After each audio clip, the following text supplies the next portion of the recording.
Kevin Feige and the guys at Marvel sure do say a lot of things, but can we trust those things? I'm Sasha Pearl Raver, and this is Screen Junkies News.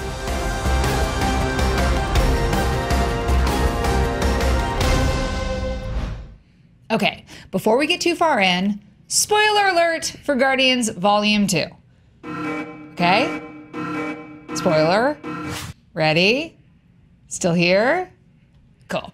In Guardians of the Galaxy Volume 2, we see the villainous Aisha creating the next step in evolution that she then names Adam, as in Adam Warlock.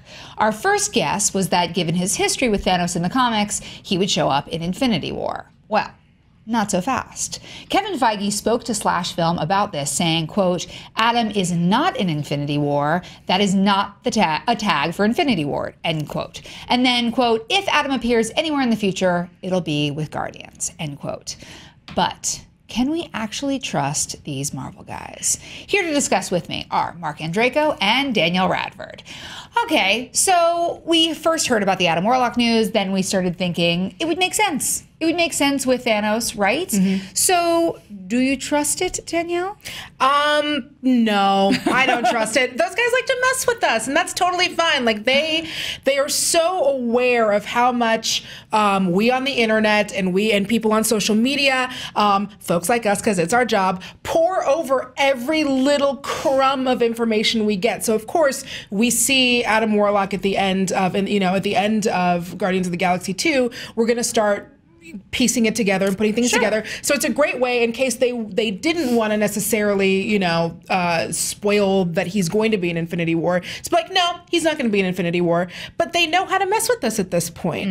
Mark, what do you think? I completely disagree. I think that Feige and Marvel have been good at leading us down paths, but they have not outright lied to us ever in talking about the movie. And it's pretty ironclad there that he's not in there.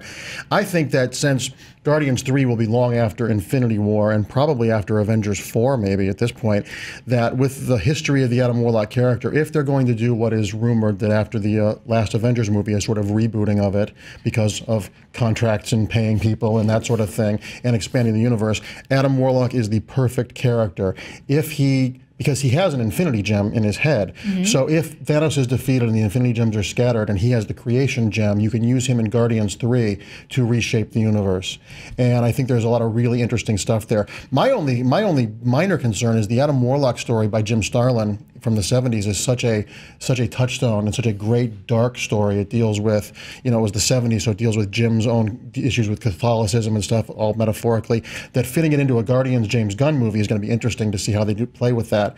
But I don't think he's going to appear in Infinity War. I think they're going to save him for Guardians 3 to launch whatever the next permutation of the Marvel Universe is. Because Kevin, I believe, has said on record that they are going to expand the cosmic after Phase 4 is done. And there's nothing better to expand the cosmic with the Adam Warlock story. It's just spectacular. What do you think?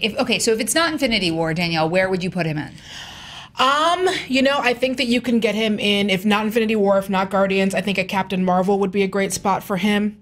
Just any kind of the space-faring, galaxy-hopping Marvel movies would be a good place to put him in. Plus, I just want anything cool in Captain Marvel. I just want everything cool. I mean, Captain Marvel's going to be dope no matter what. Captain Marvel has her origins with the Kree, and the Kree were in the Guardians, so they are putting soft tethers out there, so they could do this. And I think that, like I said, Adam Warlock, if handled correctly, could be a huge franchise. Yeah, well, speaking of soft tethers, like Danielle said, we like to take every little crumb and just go deep into it. And there was one put up on Twitter. Taika Waititi posted a picture on Twitter saying, heed the signs, #Ragnarok. And there's a picture of Natalie Portman in Leon the Professional, and then a picture of Natalie Portman pregnant in Where the Heart Is.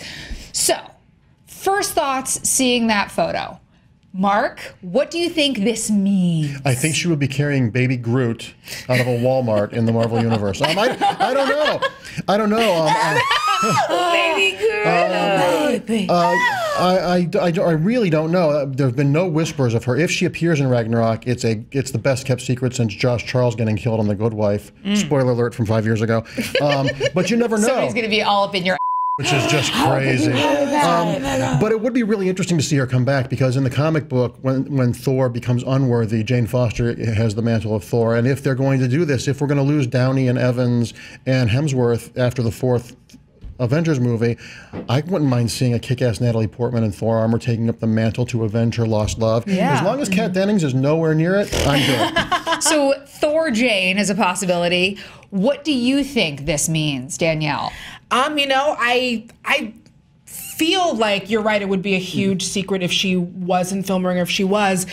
Again, is she in there, or is he messing with us, or is it just like a nice little nod to like, oh, here's someone, was it her birthday? Like, here's, you know, someone who is a part of this franchise, and we just want to give a little nod. Or is he just trolling? Or is he just trolling? Or is he just messing with us? Could be just trolling. Well, I mean, when you look at the picture, I do love the idea that she's carrying baby Groot, or like sort of maybe toddler baby Groot. But she's pregnant in the Where the Heart Is thing. She was recently pregnant. She gave birth to, so maybe... She was so hugely pregnant she couldn't go to the Oscars. Like, she gave birth like the day after the Oscars, I believe. Was she pregnant with Thor baby?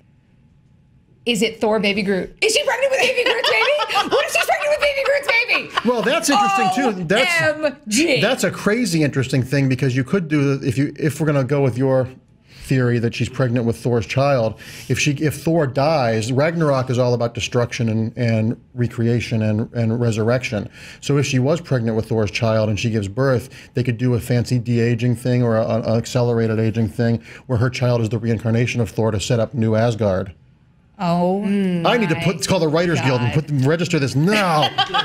So many theories abounding. What do you guys think? Did that tweet mean something? Is Kevin Feige trolling us? Is Taika Waititi trolling us? Or is Mark and Draco onto something here? Let us know in the comments available, below. Marvel Studios. Tweet at Mark and Draco. You can tweet at SJ News. You can click here for more internets, and we will see you soon for more Screen Junkies news.